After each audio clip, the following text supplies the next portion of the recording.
Hey everyone, my name is Ehsan Monfared, and I am the Chief Operating Officer at Flight Club, as well as a practicing aviation lawyer with YYZ Law. YYZ Law practices specifically in aviation regulatory matters and aviation transactional matters in Canada. So we prepared a presentation with regards to some of the regulatory considerations when you're sharing your aircraft or selling block time, and we'll just jump right into it.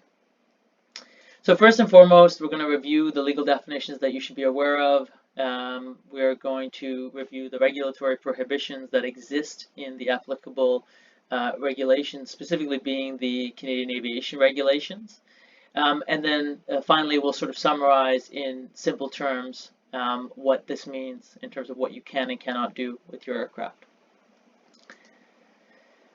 The first definition you should be aware of is the definition for hire and reward. This is found in the Aeronautics Act. Hire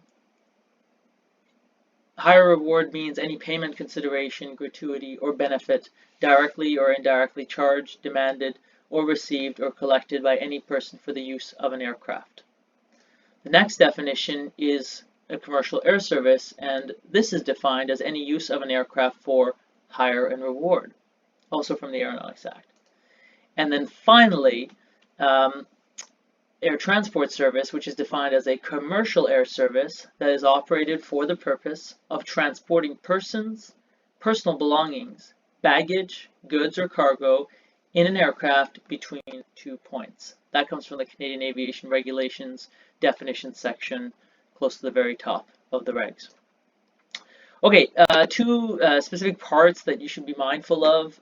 One is Part 4. This deals with personnel licensing and training. And the second one is Part 7, which deals with commercial air services. These are both in the Canadian Aviation Regulations. Okay, so the first one is the privileges of a private pilot license. This is often conflated with what we'll see in a few slides that deals with commercial air services.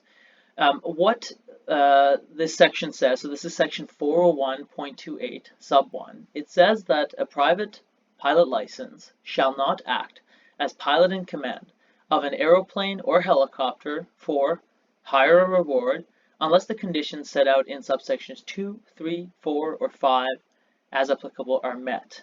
So you cannot operate an aircraft with a private pilot's license and receive a reward for it, receive money, any kind of consideration, etc. We've gone through the definition before.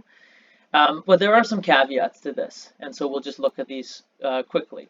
And I've taken the liberty of summarizing what these are. You're welcome to go and look at them specifically, but what it comes down to is if it's incidental carriage of passengers, so the carriage of the passengers are not the primary goal of the flight operations, but you were already going there to begin with as a private pilot license holder, and the passengers only pay their proportionate share of direct operating costs.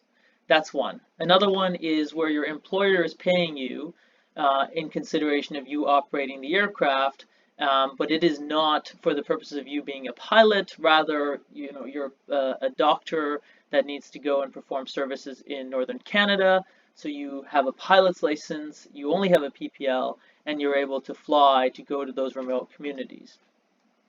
Another restriction, not a restriction, but an allowance is for flights operated on behalf of not-for-profit. So, excuse me, if you're doing things for charities, for example, and the pilot, you as the pilot are not getting paid, but you're getting some funds towards the operating cost of your aircraft entirely. And then finally, farmers doing crop dusting activities for their farm, or for, it would have to be for their own farms. Okay, so next we look at training considerations that you need to be aware of. So in all cases except the one example that we'll go through, you cannot offer your aircraft with flight instruction. So you cannot say, here's my aircraft and I'm going to be your flight instructor on board. So I'll read the section to you. Subject to subsections 2 and 3, no person shall operate a flight training service in Canada using an aeroplane or helicopter in Canada unless the person holds a flight training unit operator certificate that authorizes the person to operate the service and complies with the conditions and operation specifications set out in the certificate. This is in CAR 406.03. So the one situation where you are allowed to use an aircraft that you've obtained on Flight Club, so you're a pilot and you've rented an aircraft, is this, where you are the trainee and the aircraft has been obtained from somebody else other than the flight instructor at arm's length, and that they've notified Transport Canada. There's a requirement down below, which I haven't included in here. And also that it's not towards either a recreational pilot license or a private pilot license. So if you're doing a PPL as a person who's not licensed, you're not allowed to rent somebody else's aircraft to get this kind of training. Because from a regulatory perspective, Transport Canada would rather you have the institutional structure around you of a licensed flight training unit, and some of the safety considerations that come along with that. If you already have a PPL and you want to rent an aircraft to build time towards your commercial pilot's license or get training on it, that's fine. There are some requirements that your flight instructor has to comply with in terms of notifying Transport Canada before they begin training, but it is acceptable in the regulations as they are presently. Okay, and then finally, this is the one that people conflate with the permissions or the restrictions on a private pilot receiving money for operating an aircraft. And this is in regards to what you need to carry out a commercial air service. Now remember, we defined what a commercial air service was, and thankfully they have made it very easy by connecting a bunch of definitions together. So I'm going to try to walk us through what those definitions are. This is all in the Canadian Aviation Regulations or the Aeronautics Act, so you can do this yourself and see how we're going through this. So high level, no person shall operate an air transport service unless the person holds and complies with the provisions of an air operator certificate that authorizes the person to operate that service. Okay, what's an air transport service? It's defined. Great. So we're going to slot in the definition. We're going to remove air transport service, and we're going to slot in the definition from above. And an air transport service is defined as a commercial air service that is operated for the purpose of transporting personal belongings, baggage, goods, or cargo in an aircraft between 2 points. We can read this all together. No person shall operate a commercial air service that is operated for the purpose of transporting persons, personal belongings, baggage, goods, or cargo in an aircraft between 2 points unless the person holds and complies with the provisions of an air operator certificate that authorizes the person to operate that air service. that service. Okay, what the heck's a commercial air service?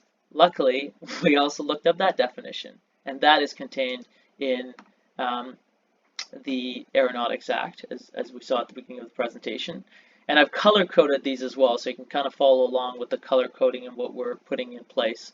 So we're going to replace commercial air service with the definition of commercial air service, and that is any use of an aircraft for hire and reward. So I'm going to read this again. No person shall operate any use of aircraft for hire or reward, and then I'll spare you the rest of the details.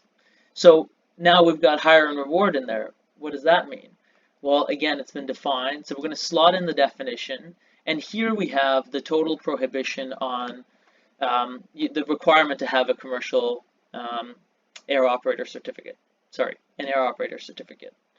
So to summarize, no person shall operate any use of aircraft for any payment, consideration, gratuity, or benefit, directly or indirectly, charged, demanded, received, or collected by any person for the use of an aircraft that is operated for the purpose of transporting persons, personal belongings, baggage, goods, or cargo in an aircraft between 2 points, unless the person holds and complies with the provisions of an air operator certificate that authorizes the person to operate that air service. Okay, thanks, Ehsan. What the heck does that all mean? So we'll come back to that in the summaries, but I just want to touch upon some exchanges that we've had some time ago with Transport Canada This is the summary of, or this is the screenshot of the email that we sent to Transport Canada when we were first starting into Flight Club, and we wanted to make sure that our interpretation of the Aeronautics Act and the Canadian Aviation Regulations was consistent with theirs. And I've laid it out here. So we were writing to inquire whether there are any regulatory requirements with regards to a licensed Canadian pilot renting Canadian registered aircraft from aircraft owners on a block hour basis, other than your basic airworthiness requirements or insurance requirements. So for example, I do have a commercial pilot's license, but I don't own an aircraft. If I wanted to rent someone's airplane, what is the regulatory restriction on the owner or me being able to transact in this way? And we were at that point, curious to see if there was anything in the Canadian Aviation Security Regulations. And Transport Canada's response was very short and straightforward. As we suspected, they advised us that Transport Canada does not regulate rentals. And so in summary, I think this is how we can sum it up, okay? Even though hire and reward is defined in the Aeronautics Act, it's legal. You can have hire and reward of an aircraft, except in two scenarios. One, if you're transporting passengers, goods, personal possessions, and the second is if you're receiving payment as a private pilot. So essentially, aircraft cannot be offered with crew without an air operator certificate. That is not okay. But if you have a bunch of friends who are pilots and you want to rent them out to a commercial air service, you're welcome to do that. And there are actually companies that exist where they enter into crew contracts. And similarly, if you've got a bunch of airplanes or just one, you're welcome to rent it out at whatever price you want. And there are lots of banks that do aircraft leasing and financing work. Specifically, the leasing, that is an example where these banks are making money off of these aviation assets, but it's acceptable because they are not providing crew with those aircraft. Training can be provided on an aircraft that's obtained at arm's length, as long as the training is not for recreational pilot's license or a private pilot's license. And there are some other requirements that you have to meet in terms of notifying Transport Canada. And finally, Transport Canada does not regulate aircraft rentals. So there you have it. As long as you've got the insurance requirements and your basic airworthiness and documentation requirements met, you are permitted under the current regulatory structure to rent your aircraft if you're an aircraft owner, or to rent aircraft from aircraft owners as a pilot. And this is great because general aviation aircraft sit on average, they only operate for 40 hours a year, which is just terrible for their engines. It's terrible for all the other components that suffer from not being used. And it's good for us pilots who don't own aircraft because it gives us access to these beautiful aircraft that are sitting around, and it allows us to continue to refine our skills and to stay sharp with our airmanship and skill set.